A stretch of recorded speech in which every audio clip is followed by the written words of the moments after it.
I sincerely believe that what we have done in the past as a nation, overtly and covertly, is a direct reflection on the kind of people that we are. And I feel obligated to help set the record straight so that we know what we are and what are our evils, so we can divest ourselves of those evils and become, again, a great nation. I don't want to live like a beggar for justice. I don't think it's becoming of this country. But all those lies that have been told to me and to other people, it's a very bad foundation for our society, and nothing based on lies can withstand very long. I do not want my children and my grandchildren to grow up in a country where the people are lied to or something is covered up. The American people can handle the truth. It's been that way since the day we were born. All we need is the truth. Let's put it to rest.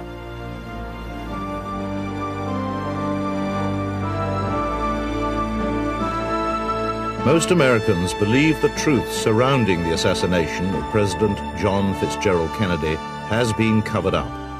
Marina Oswald is convinced that her late husband, Lee, played no part in his murder. I think he's absolutely innocent of the murder of President Kennedy or Officer Tippit. And I would like for people in official capacity who say that he is guilty to come up with the proof. Absolutely, not one-sided, but all evidence on the table.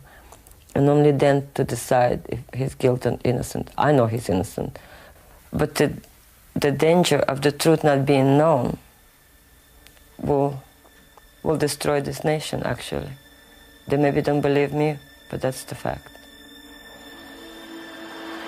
Beverly Hills is home to a former member of the 1970s House Select Committee on Assassinations, the second major inquiry into the killing of Kennedy. He resigned with others when their efforts to establish the truth were thwarted. Attorney and former mayor of Beverly Hills, Bob Tannenbaum. The executive intelligence agencies, the FBI and the CIA, predominantly looked upon the committee as the enemy. They were not there to help us, to give us the information we needed, and made it very difficult to obtain anything. And the material they did give us was severely redacted, that is, deleted documents. And all we really wanted were the documents done by the investigators, as they would do in the ordinary course, investigating any homicide.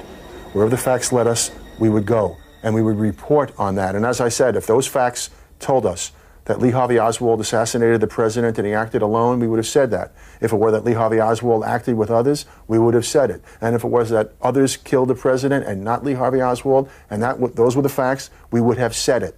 How did they frustrate us? They weren't interested in subpoenaing people who were critical to the investigation, and people who were subpoenaed, who were lying to the committee, who were in the government, and not doing the right thing. What was the right thing? To hold them in contempt and or charge perjury. That required a vote of the committee, a vote of the House of Representatives, and a submission to the U.S. Attorney's Office. They weren't prepared to do that because they really didn't want to find out the truth publicly. And when you have a homicide investigation, you're either involved in the truth-finding process or you get out of the business. So the government maintains the case is closed. It's left to lone individuals to pursue the truth, and it's a long and arduous journey across a bleak landscape. One such pilgrim is now revealing previously hidden information using the latest computer technology.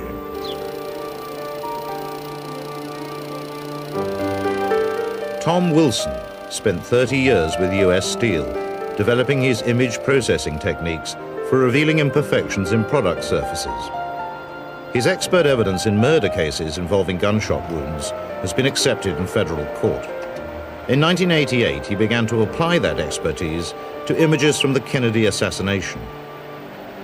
You look at a picture and you see 30 shades of diversifying gray, whereas the machinery sees 256.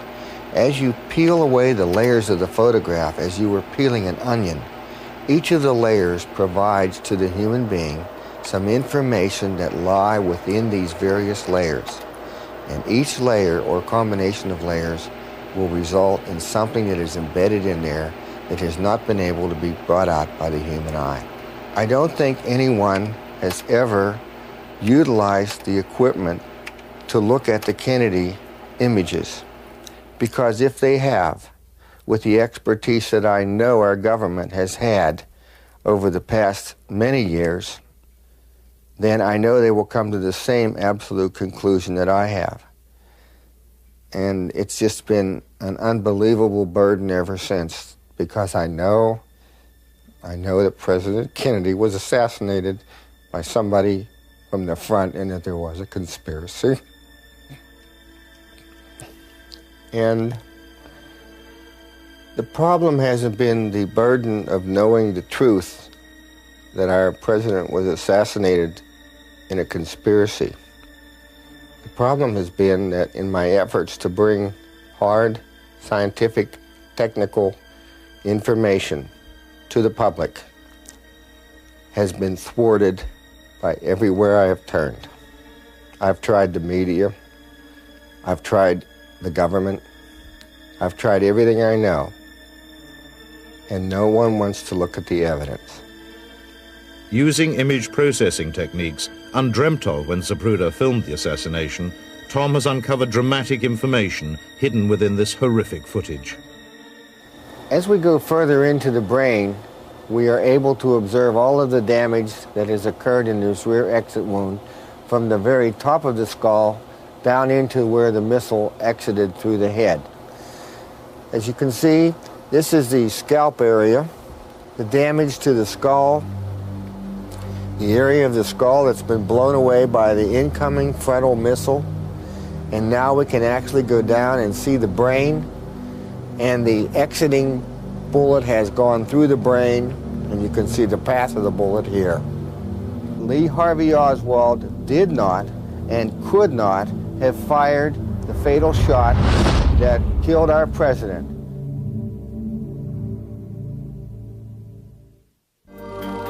Tom Wilson's ability to extract hidden information from the assassination pictures is based on established scientific principles. This is photonics. This is the absolute science in the measurement of light. What is in these photographs and what is measured by the computer and backed up by hard scientific mathematical data. All of my findings can be reproduced. Badgeman shooting from the grassy knoll was first revealed in Mary Moorman's picture in The Men Who Killed Kennedy in 1988. Tom's initial work confirmed his presence.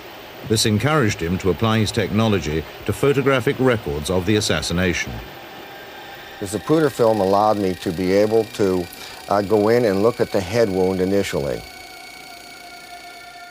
The autopsy photographs allowed me to verify that there were inconsistencies within, and the pristine Mary Moorman photograph allowed me to go in and actually measure the wound optically without image processing. As we go into the wound and as we expand the wound and magnify it, you can see that the pixel elements, or each one of these little dots, is represented by dark squares or light squares. Now, if there were no wound in the rear of President Kennedy's head, all of the squares would be the basic reflective value or the basic shade of gray that his normal hair coloring would be on this day. Every time, in my years of experience with this, when there is a concave or convex area that is a deformation of the overall image, there is absolutely no question that the case is, as it goes darker under this situation, that this is going from an area on the top of President Kennedy's head down into an extremely deep hole, because the entrance wound that supported this exit wound was fired from the right frontal area of President Kennedy, and it exited through the rear. Instead of trying to find shooters or gunmen in the photographs, I decided to concentrate on President Kennedy's massive rear-end head wound. And what this enabled me to do was to be able to go in, rebuild the head wound as a mold, use the data thereof, and track back from the head wound back to the source of the shooter. This is a mold that was reproduced from the data points obtained from the pristine Mary Moorman photograph. I took 8 vertical scans, 1, 2, and so forth, down to the bottom, and 750 horizontal scans, which allowed me to have 6,000 pieces of mathematical data that I could actually turn into a 3-dimensional mold. I was able to produce the exact replica, not to scale, of course, but an exact replica of President Kennedy's head wound. As you can see, this allowed me to be able to show the massive amount of material that was blown from the head into the air. As the bullet entered the right temporal area, it came within his head and fragmented into 2 directions. The right fragment is here, the left fragment is here. And this allowed me to determine, as you can see with all the flow of forces here, that all of the material was blown up and the entrance of the fragments came from below. Having gathered extensive mathematical data from the assassination images, Tom went to Dealey Plaza for the first time. Taking precise measurements from the site, he correlated these with his photographic findings. The results were not as he anticipated. When I came back and took these coordinates, which were mapped out using the machinery, not manual calculations, I could never put President Kennedy at the spot where the Zapruder film said was frame 313 when Badgeman was firing, because the projectile trajectory from Badgeman wasn't where Kennedy was. And when I put President Kennedy down the road 4 feet further, when Badgeman could hit him, Mary Moorman was in the wrong location, Mr. Zapruder wasn't fit, the fence was in the wrong place. I could not make anything fit. So I had to go back to Dallas, and I had to run more tests. And what I found out was something that I had overlooked all this time in looking at the photograph. President Kennedy's wound in his right temporal area is at an angle like this. It's coming out of the ground. And I said to myself, Tom, if the bullet was coming out of the ground, how is this possible? Because I never tried to determine where the bullet came from. I only know what it did to President Kennedy's head. This totally bewildered me, but I'm at the end of this mission. President Kennedy was assassinated by a man firing a missile from inside the manhole cover at the bottom of the steps in Dealey Plaza. There is absolutely no doubt in my mind that that is exactly where that headshot came from.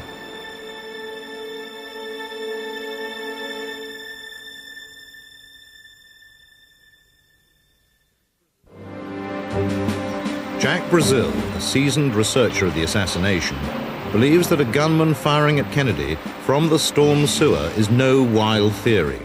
In 1992, he put his ideas to the test with a trained military team. They explored the subterranean world beneath Dealey Plaza. After carefully analyzing and researching Dealey Plaza through the years, the only 2 spots that an assassin could actually hide and squeeze off around at the presidential limousine would be the storm sewer that I'm standing in now and the storm drain, which is located directly behind the wooden picket fence that joins the triple underpass. But that's the only 2 spots that an assassin could hide in and actually squeeze off around and fire at the presidential limousine, and then, in lieu of that, been able to escape. It took us approximately 53 to 54 minutes, our very first trip. Now that was stopping and investigating and talking on the walkie-talkies, 2 coffee breaks, and then the second time it took 42 minutes, and the third trip it took 32 minutes, and the 4th trip it took 23 minutes. So we can rest assured that it would take an assassin approximately 20 to 30 minutes to actually escape Dealey Plaza underground.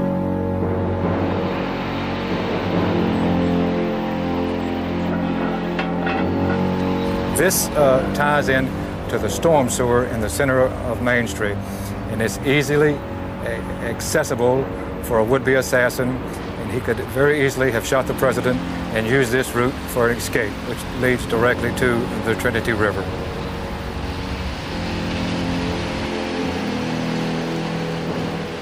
The official autopsy photographs taken at Bethesda Naval Hospital on the evening of the assassination show no indication of a frontal entrance wound to Kennedy's head or exit wound from the rear. However, Tom Wilson has uncovered new evidence showing that these images have been manipulated to support the official line of a lone gunman firing from behind. The dark areas represent material that are human and/or environmental. The white areas represent mortician's materials such as wax. Some of the obvious areas of disguise are the ear, where you can see the wax material has been over top of the human ear. The entire face has been covered with mortician's wax and materials. And most important, the right temporal area, which is the entrance area of the incoming missile, has been filled with mortician's wax. I'm not saying that restorative art was not done to President Kennedy before he was buried. What I'm saying is, how can an autopsy photograph have restorative art on a cadaver? Tom can prove that another official autopsy photograph, first seen in The Men Who Killed Kennedy and showing the back of the president's head intact, has been forged. When image processing looks at this image, the real image that should be seen is this image. And all of the area that looks like it is solid white, a nice evenly coated white, is a photographic manipulation of the image. It is not a man-made mortician-type material. It is a painted image on a photograph. It is my concerted opinion that this photograph was manipulated for only one thing, and that was to hide the massive exit wound that occurred in the rear of President Kennedy's head. Lieutenant Colonel Dan Marvin has spent his life serving his country. A veteran of 8 combat campaigns, he earned 21 awards and decorations. 15 years a paratrooper, he served in the elite special forces, the Green Berets. Just a few weeks after the assassination, he volunteered for specialist guerrilla training at Fort Bragg. Almost all of the instruction in the guerrilla warfare school was classified. The most secret was the top secret training on assassinations and terrorism. And at that time, we went to a different building that had a double barbed wire fence around it and guard dogs in it. On the John F. Kennedy situation, that was brought to our attention as a classic example of the way to organize a complete program to eliminate a nation's leader while pointing the finger at a lone assassin. It involved also the cover-up of the assassination itself. We had considerable detail. They had a mock layout of the plaza in that area and showed where the shooters were and where the routes were to the hospital. I don't remember where those were now. They had quite a bit of movie film coverage, it seemed like, you know, thinking back to that time, and some still photos of the grassy knoll and places like that. They told us that Oswald was not involved in the shooting at all. He was the patsy. He was the one that was set up. We did, myself and a friend of mine, form a very distinct impression that the CIA was involved in Kennedy's assassination. During a coffee break, we overheard one of the CIA instructors say to the other, "Things really did go well in Dealey Plaza, didn't it?" Or something to that effect. And that just reinforced or really added to our suspicions, and we really felt before the end of the training was over that one of those instructors may have been involved himself in the assassination of John F. Kennedy. I had to do a lot of rethinking, and perhaps it's the way that soldiers of fortune are. I don't know, but I just then convinced myself, as did my friend, that it had to somehow be in the best interest of the United States government that Kennedy was killed. Otherwise, why would our own people have done it? Simple as that. At Fort Bragg, 15 months after his training, Dan was summoned to meet an official from the CIA, a company man. David Vanek, a fellow officer in assassination training, also attended. First, the company man took me aside and showed me his badge, his ID card, and he asked me if I would volunteer to kill a man, a United States citizen, a naval officer. Didn't tell me who it was at first. Now, I assumed what he was talking about was killing a man overseas. He asked me at first if I would accept an assignment to kill somebody. He didn't give me the name, but then I asked for the name, assuming it would be, like I said, overseas. And he gave me the name, William Bruce Pitzer. Hard name to forget, really, once you hear it. And so I told him yes. And then he said, well, you have to, he started to lay out the details of it. And the details included the fact that I would have to get him before he retired. And he retired in a very short period of time, if I remember correctly, and he was stationed at Bethesda Naval Hospital. So I'd have to actually get him here in the United States. Well, I refused, because that wasn't the way that we were trained that this was going to happen. We were supposed to be used as their assets, the CIA's assets, for use in assassinations overseas. In the United States, the mafia was supposed to supply what resources they need for killing somebody here in the United States. So he then asked David Vanek. He went over to David Vanek and talked to him. Now, I don't know what he talked to David Vanek about. He might ask him the price of ice cream, I don't know. But I never saw David Vanek after that day. Now, that was in August, the first week of August of 1965. In November 1963, William Bruce Pitzer was head of the audio-visual unit at Bethesda Naval Hospital. A close colleague at the time was a young petty officer, Dennis David. 3 or 4 days after the assassination, I walked in his office and I saw he was working on some film. He had a movie editor, one of those reel-to-reel and runs across the screen, and he showed it to me, and it was a 16-millimeter film of the autopsy.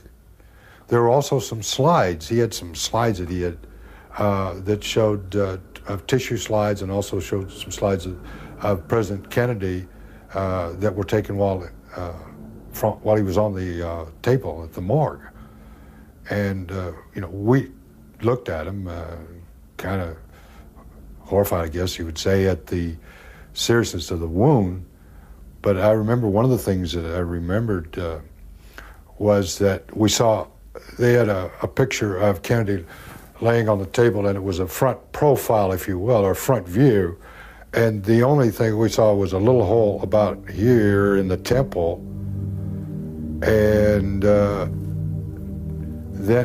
another photograph or another slide that Bill had showed a huge gaping hole here in the back.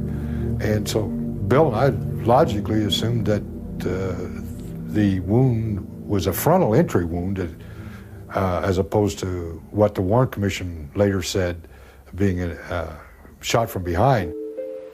Dennis left Bethesda for a new posting, but in November 1966, a colleague gave him some distressing news regarding his old friend Bill Pitzer.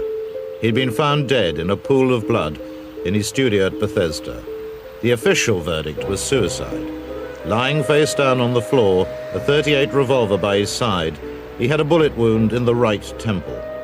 When the occupational therapist had told me this, I reminded myself, that doesn't make a hell of a lot of sense, because Bill was left-handed, and, because we used to kid him all the time when playing bridge about being a southpaw, because sometimes he'd deal in reverse. Instead of dealing them in the correct sequence, he'd deal them in the opposite way, and we'd kind of harass him about it. There are grave doubts about Pitzer's alleged suicide. His left hand had been so mangled, as if tortured, that his wedding ring could not be removed and given to his widow. Bill had told me shortly before he left Bethesda, which was around the 7th of December of 65, he told me that he was planning on retiring because he had enough time in and he was wanting to get out, and that he also said he had some damn lucrative offers from some TV networks, and other people have asked me why I think he was assassinated, and I think it was because that with him retiring, they, and I don't know who they are, were afraid that he would take these pictures that he and I had seen, this 35 millimeter and the 16 millimeter film, that he would take them, and that if he went to work for a major studio, that they would use them, or he would have them aired, and that would really, blow some people out of the water if that would have transpired. I could be wrong, I could be all wet, but I do know those films exist because I was there, I saw the damn things. I am absolutely certain that the name that I was given underneath those pine trees in Fort Bragg, North Carolina, the first week of August was William Bruce Pitzer.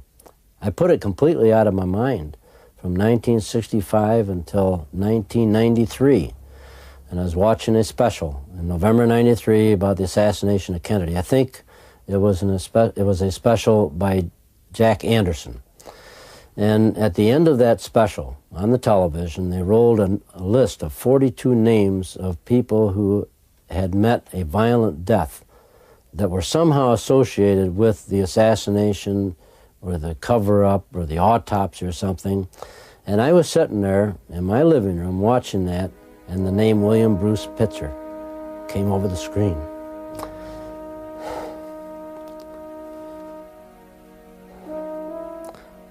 And it made me go right back to that day in August of 1965. That was the William Bruce Pitzer that I was asked to kill, unless there's two William Bruce Pitzers that worked at Bethesda Naval Hospital. That man, the name of the other Green Beret that was approached by the CIA agent in August of 1965 at Fort Bragg, North Carolina, was David H. Vanek, captain, who went through the same training I did, same class I was in. And I have tried, ever since I saw the name William Bruce Pitzer come out on that screen,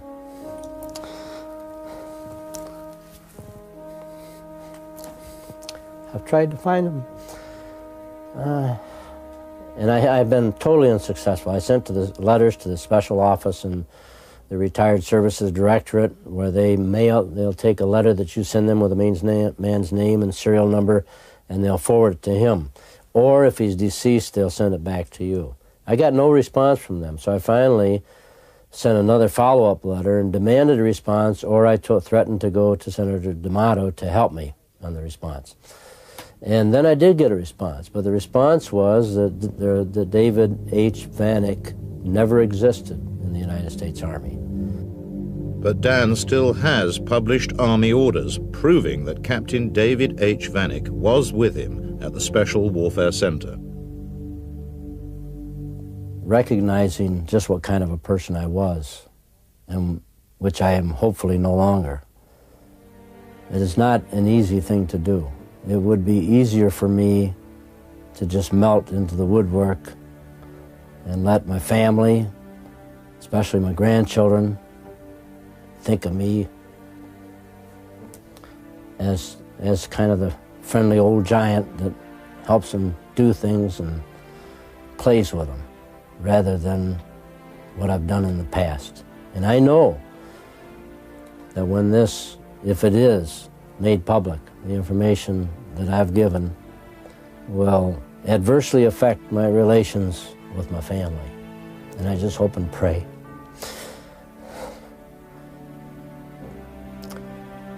that our love survives it. And I hope and pray that it does some good for this nation.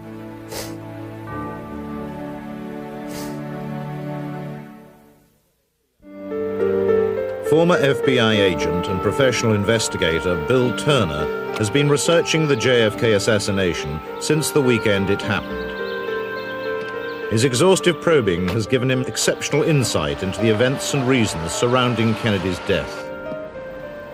There was much anger over his failure to provide air cover at the Bay of Pigs. There was much anger when he did not invade Cuba during the missile crisis in October 1962.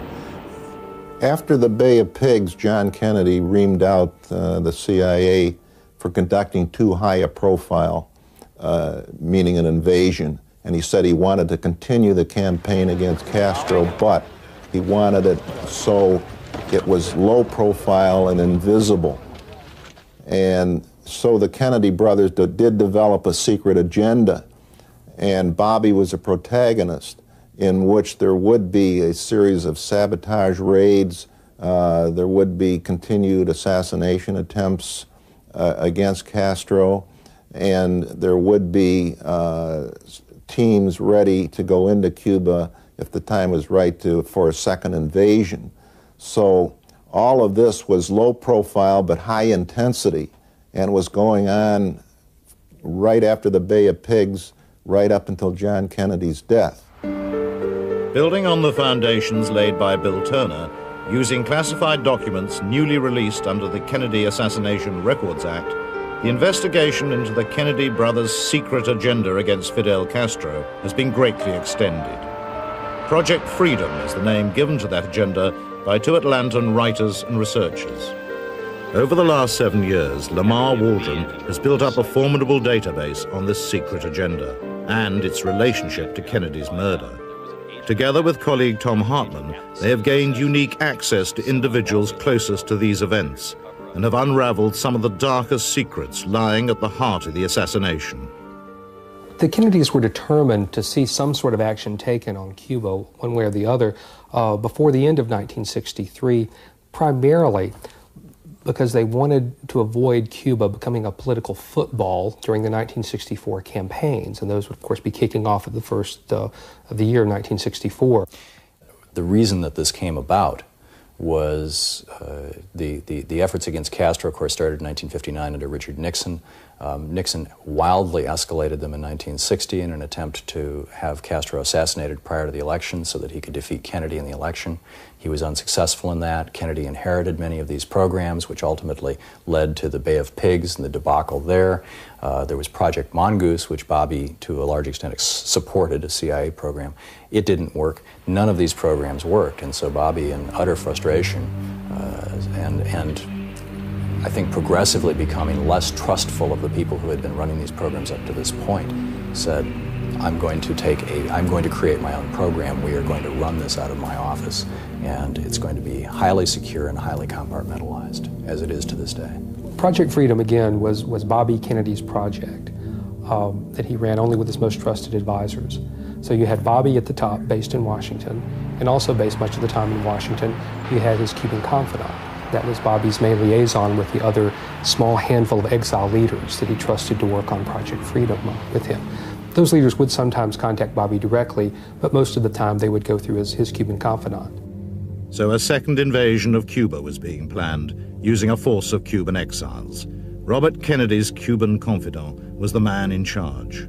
Harry Williams was in the invasion brigade of the Bay of Pigs, and when he was recuperated from Cuba, Bobby Kennedy tapped him to become kind of his golden boy with the exiles. And Harry, I can tell you, he has a tremendous presence, almost a charisma, if you want to call it that. And so I did interview him, and he told me that the action was going to be based out of the Dominican Republic in a place called Monte Cristi. But the character changed when they cooperated or co-opted a high official in Havana, and the opportunity for an assassination of Castro and a coup presented itself. So this developed along the line, and at that point the second invasion became more of a backup type of idea. John Kennedy, in his settlement with Premier Khrushchev, the Soviet Union, the missile crisis in October of 1962, had agreed that there would be no U.S. involvement in any type of adverse actions against Cuba. That was part of the agreement. So this had to be kept from the Soviet Union, it had to be kept from the FBI, it had to be kept from anybody and anybody that didn't have a need to know. Harry was reporting directly to Bobby Kennedy. The United States in the summer and fall of 1963 had a great need to get more low-level intelligence assets into Cuba. One of the reasons the Bay of Pigs had failed was because we didn't have good intelligence that told us what the reaction of the Cuban people really would be when the invasion happened. Well, Bobby Kennedy was determined not to let that happen again. So there was a general effort throughout the summer and fall of 1963 to get people into Cuba by legitimate means, not by secret boats in the middle of the night, as the CIA was capable of doing, but these would be people who would go in legitimately, would be able to walk the streets, talk to people, because this was very important for Project Freedom. They had to have ways of finding out what the man on the street thought about the coup, if they were going to support the new leaders. And indeed, there were many, many mysterious visits by young men in their early 20s to the Cuban embassy in Mexico City trying to get into Cuba for those kinds of activities. Oswald supposedly returned from a trip to Mexico City, a very enigmatic trip, in which he made loud noises about getting a visa to Cuba at both the Soviet and the Cuban embassies there, and created quite a ruckus when he was turned down. This again established his bona fides as a Castro partisan, and I'm sure if it was actually Oswald, because there's a lot of evidence that it was not he but a double that showed up down there, in any event, his bona fides as a Castro revolutionary were established. And upon his return to Dallas, he was in essentially the same role that he had been in New Orleans, being dangled in this ongoing intelligence operation. And the final denouement, of course, was that this intelligence operation in which he was being controlled simply set him up to take the tumble for the presidential assassination. They controlled him, and that's where he wound up, in the Dallas School Book building. And he was simply, like he said in his own words, the patsy.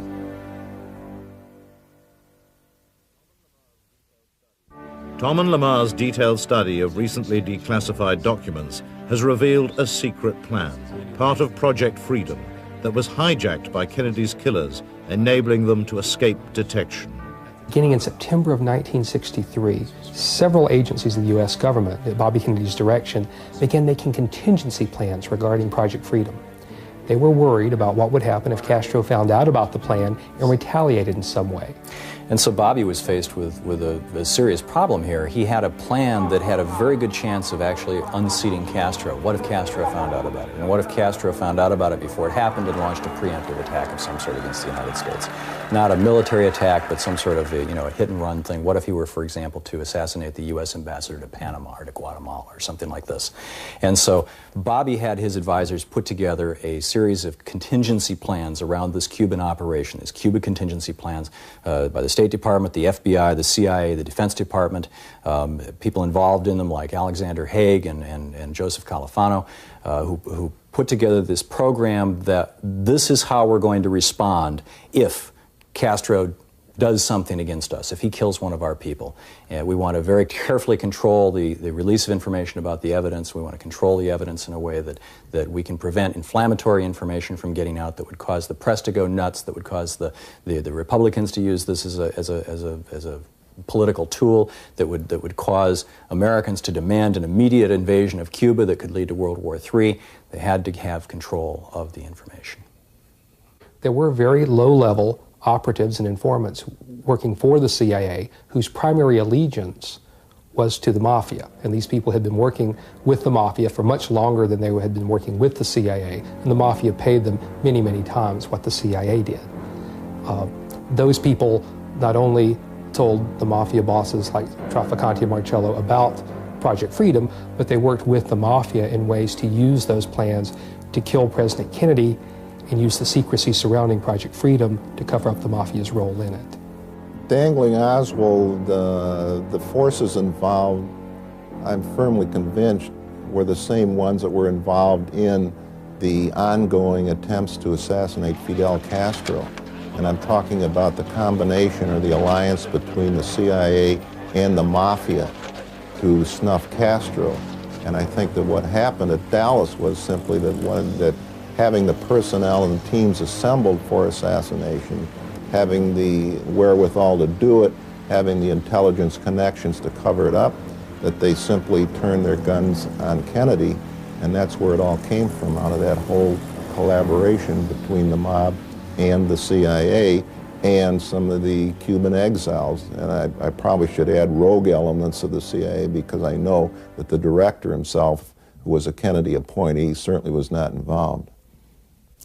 One of the more startling bits of evidence that Oswald was either a member of Project Freedom, part of the program, or that he had been manipulated in such a way that Bobby Kennedy was certain that he was, is found in an article written by a Pulitzer Prize-winning reporter who was in Washington, D.C. with one of the leaders of Project Freedom just hours after the assassination. And he received a telephone call from Bobby Kennedy just a few hours after Jack was killed, and Bobby's comment to him was, one of your guys did it. One of your guys just killed my brother. And this clearly demonstrates that Bobby's first response was that he recognized either Oswald's name or Oswald's position, and that he believed that Project Freedom had been breached. And this also shows us how and why the Cuba contingency plans were immediately invoked, why the government would go to the lengths that it went to violate state and federal law to seize John Kennedy's body from Dallas, take it to a federal facility in Bethesda, and on, all the other things. All of a sudden, it all makes sense. We know from sources who were actually working on Project Freedom that Robert Kennedy directed, through intermediaries, certain activities at the autopsy to make sure that national security considerations were observed with respect to the autopsy. And these considerations extended even after the autopsy was finished. Immediately after the autopsy, the body was then delivered into the care of then Lieutenant Colonel Alexander Haig, later Secretary of State Alexander Haig. And Haig, of course, was one of the authors of one of the Cuba contingency plans. It's very clear from all the conversations we've had with the people who were close to Bobby at that time that he believed, at least in those early days, possibly weeks, that his program that he was responsible for, that he was running, had somehow been turned around or compromised and used to murder his brother, that he bore some personal level of responsibility for the death of his brother. I am very convinced that the assassination of John F. Kennedy came from the collaboration between the CIA and the Mafia in attempting to assassinate Fidel Castro. And I feel very strongly that that apparatus that was set up to assassinate Castro simply was turned on Kennedy when the motive piled upon motive to get rid of him. If the truth came out today about what really happened, it certainly would be a major embarrassment to a number of political and media figures. And I find that to be a very healthy thing. I think that people in this country should know how the government is able to cover up things that went on, not always by people being guiltily involved, but by just going along with what the government says. People that you trust betrayed you, the government that you trust, the official that you trust, and they told you blind light, and they knew it. So that kind of betrayal really turned your soul upside down. And for that, I'm angry. For all the Blakeys and Fords and God only knows whom, Posners and mailers who had the opportunity to improve something, and they refused or sold out or were weak enough or whatever. But when that hope is taken away and you reduce human being like me to the level of the animal, even animal can feel. So you expect me not to protest? Sure I do. So that's the reason that I'm here, because nobody have right to play God over somebody else's life. And not just get away with it, but be happy with that kind of power. This is just simply insanity. When the government engages in the truth-finding process and in some way doesn't tell us the truth, it's violated the very, very precepts upon which this government was founded. And those precepts are found, if one wishes to look, not only in the Declaration of Independence, but in the Constitution, and particularly in the Bill of Rights. That is what guides this government. It is our founding principles. It matters. I think it is terrible just to know that a nation can have within its own government those kind of evil influences that can cause something like that to happen, and then to cause it to be covered up to the extent that it has been, makes you feel like you're really not in a democracy anymore. a nation is strong when it does things openly, courageously, and according to the law. Amen.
I sincerely believe that what we have done in the past as a nation, overtly and covertly, is a direct reflection on the kind of people that we are.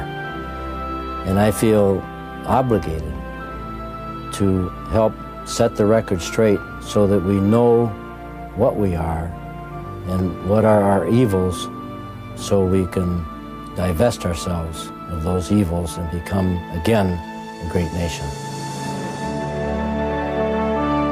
I don't want to live like a beggar for justice. I don't think it's becoming of this country. But all those lies that have been told to me and to other people, it's a very bad foundation for our society, and nothing based on lies can withstand very long. I do not want my children and my grandchildren to grow up in a country where the people are lied to or something is covered up. The American people can handle the truth. It's been that way since the day we were born. All we need is the truth. Let's put it to rest.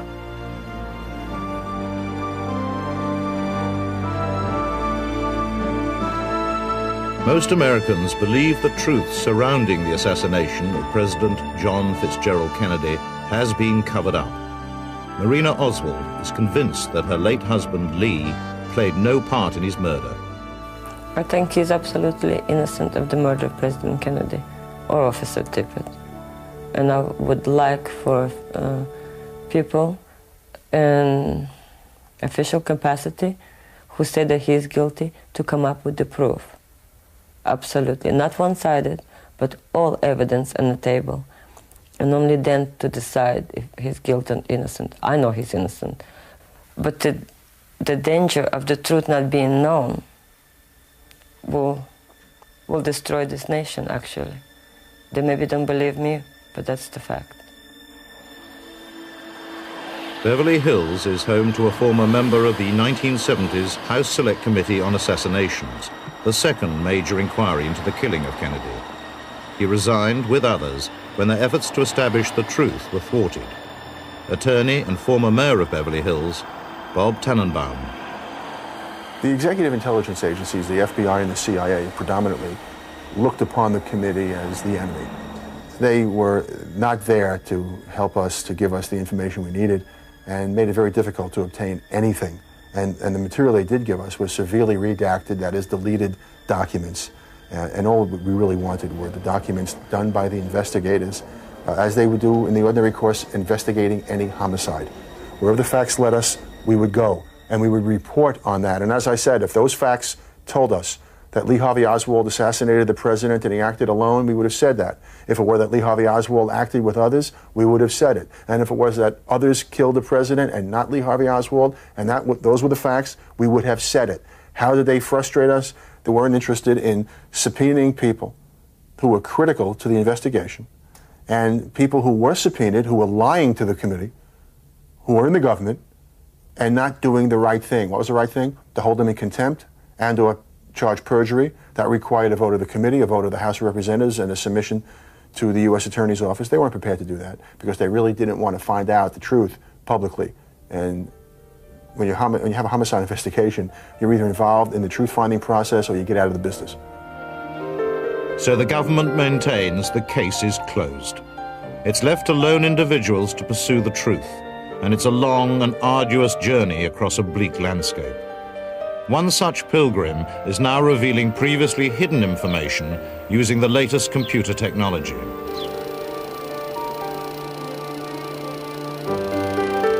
Tom Wilson spent 30 years with US Steel, developing his image processing techniques for revealing imperfections in product surfaces. His expert evidence in murder cases involving gunshot wounds has been accepted in federal court. In 1988, he began to apply that expertise to images from the Kennedy assassination. You look at a picture and you see 30 shades of diversifying gray, whereas the machinery sees 256. As you peel away the layers of the photograph, as you were peeling an onion, each of the layers provides to the human being some information that lie within these various layers. And each layer or combination of layers will result in something that is embedded in there that has not been able to be brought out by the human eye. I don't think anyone has ever utilized the equipment to look at the Kennedy images, because if they have, with the expertise that I know our government has had over the past many years, then I know they will come to the same absolute conclusion that I have. And it's just been an unbelievable burden ever since, because I know that President Kennedy was assassinated by somebody from the front and that there was a conspiracy. And the problem hasn't been the burden of knowing the truth that our president was assassinated in a conspiracy. The problem has been that in my efforts to bring hard, scientific, technical information to the public has been thwarted by everywhere I have turned. I've tried the media, I've tried the government, I've tried everything I know, and no one wants to look at the evidence. Using image processing techniques undreamt of when Zapruder filmed the assassination, Tom has uncovered dramatic information hidden within this horrific footage. As we go further into the brain, we are able to observe all of the damage that has occurred in this rear exit wound from the very top of the skull down into where the missile exited through the head. As you can see, this is the scalp area, the damage to the skull, the area of the skull that's been blown away by the incoming frontal missile. And now we can actually go down and see the brain, and the exiting bullet has gone through the brain, and you can see the path of the bullet here. Lee Harvey Oswald did not and could not have fired the fatal shot that killed our president.